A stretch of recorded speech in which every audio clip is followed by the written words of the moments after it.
The Baki vs Kengan Ashura anime will be released on the 6th of June 2024 on Netflix and has already been confirmed by multiple sources that it will be a movie, alongside the English poster outright claiming Netflix film, which means a few things must be considered. First is the length of the movie, which may result in less fights than we actually expected, and it's also very possible that we'll only be getting Baki vs Ohma in the movie, which is of course unfortunate, but I would imagine we'll get various character interactions, which is going to be pretty sick to see as well. On that note, the actual movie is called Baki Hanma vs Kengan Ashura, which may mean we could have Baki facing multiple Kengan fighters leading up to his battle with Ohma, rather than this one big fight or multiple fights between the Bakiverse and the Kenganverse. But it's also important to consider that the most recent season on Netflix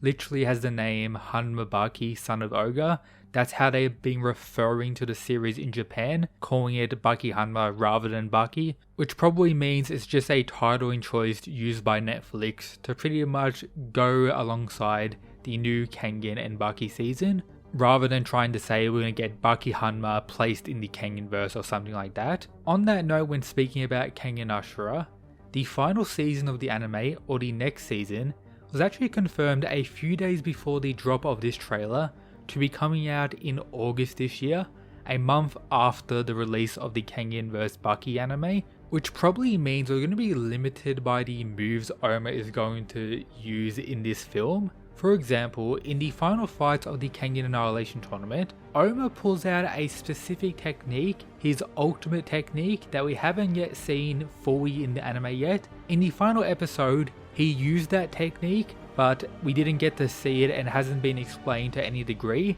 which means the technique known as Demon's Bane probably won't be making an appearance in this film, which is a little unfortunate, and would make a lot of sense considering Baki and his activation of the demon back in the poster. I hope I'm wrong, could be a crazy dynamic, but it doesn't seem like we're going to be getting that. Also, when we look at the poster, it seems like they're going to be facing one another in the underground arena within the Baki universe, which makes more sense. The underground arena is far more iconic than the Kengan Ashura Annihilation tournament setting or any other arena we've seen them fight in the manga. Apart from that, considering it's a movie, a big factor that's probably going to be enhanced is the quality of animation, as they can put more time and effort into the movie, which is shown with pretty much every anime movie compared to series. We see that it's going to be in regular 2D animation, similar to the Baki anime rather than the Kengan Ashura CGI. I think this is for the better. Yes, I enjoy the Kengan Ashura anime, and I think it makes the fight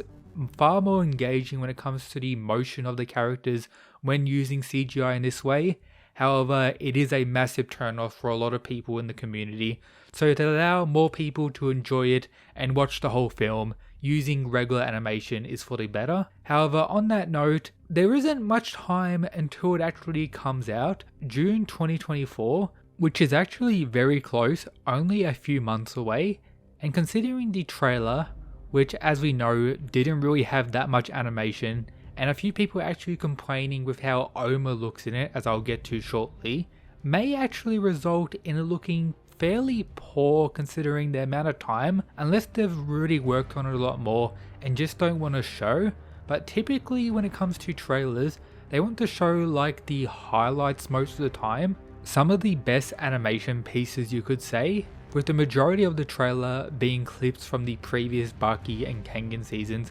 apart from the final 3 seconds. So this does worry me considering how close we are to the release of it. But apart from that, we have other pages like the official Netflix Twitter saying it's a crossover series. So with all that, we can't say with 100% guarantee that it's going to be a film. However, based on pretty much every other source and the poster itself, I'm guessing it's going to be a film, and it is very likely. When it comes to the writing of the spin-off, as I talked about in my previous video, which was very unclear, that's why I'm doing this video, the author of the Kengan Ashura and currently ongoing Kengan Omega manga, the sequel to Kengan Ashura, revealed on his personal Twitter account that he worked on the original draft or at the least was one of the main people helping with it, which is good news, as if you don't know, he worked alongside his artist for Kengan to create a pretty much homage chapter for the Baki 30th anniversary, which, as revealed in some other information I'll go over soon, helped immensely with this film actually being created and interconnecting the verses, which may mean we may get a callback to this chapter. I don't believe the film will be focused on the events in this chapter, but I believe we may have some connection, as the setting that actual chapter took place in was before the events of Kengan Ashura, where we had the father of Sorpang fighting a young Dopper Orochi, alongside getting us to see various other characters in their younger years. For example, Kuroki Gensai and a silhouette of Yujiro Hanma when he had the long hair, with actually a comparison between the two, which, considering Sandovich is writing or had a role in the draft of the film, we may actually get a clash between Kuroki and Yujiro, or at the very least a conversation or some type of exchange, which is very cool to think about. Apart from all that, based on information dropped by the official Netflix Japan account, it seems like the main groups in charge of the creation of the film when it comes to the writing, plot, etc. is the publisher of the Baki manga and the publisher of the Kengan Ashura and Kengan Omega manga, talking about how it's a proxy war between these two companies, which is pretty funny to think about, alongside a mention of an interview between the editor of Kengan and of course Itagaki, the author of Baki, around 10 years ago, where they talked about Kengan in its early years,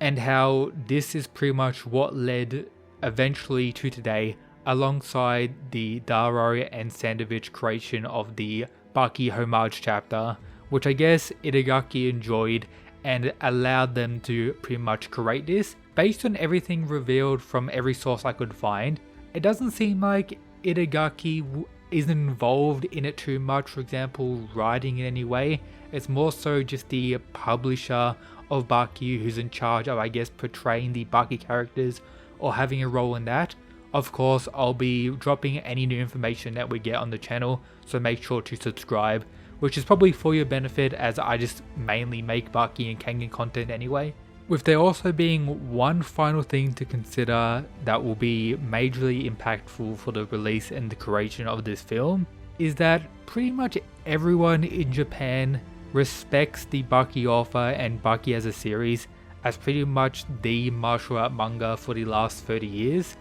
Even if Itagaki won't be involved in writing it, the Baki characters, especially Yujiro if he makes an appearance, alongside of course Baki himself, will be portrayed in most likely a better light, and I think that's more so fair if I'm being honest, as even power scaling wise, Baki, as we know, is stronger than the Kengan verse, at least when talking about Kengan Ashura. Kengan Omega is a whole different story, with apparently Itagaki in the conversation 10 years ago showing his respect for characters like Ohma and Kure Ryan, but also saying that if they were to fight, it would be pretty cool, but it would end with them saying, "Oh, this is where we passed 20 years ago, you're not even at our level yet," which is kind of funny. It does,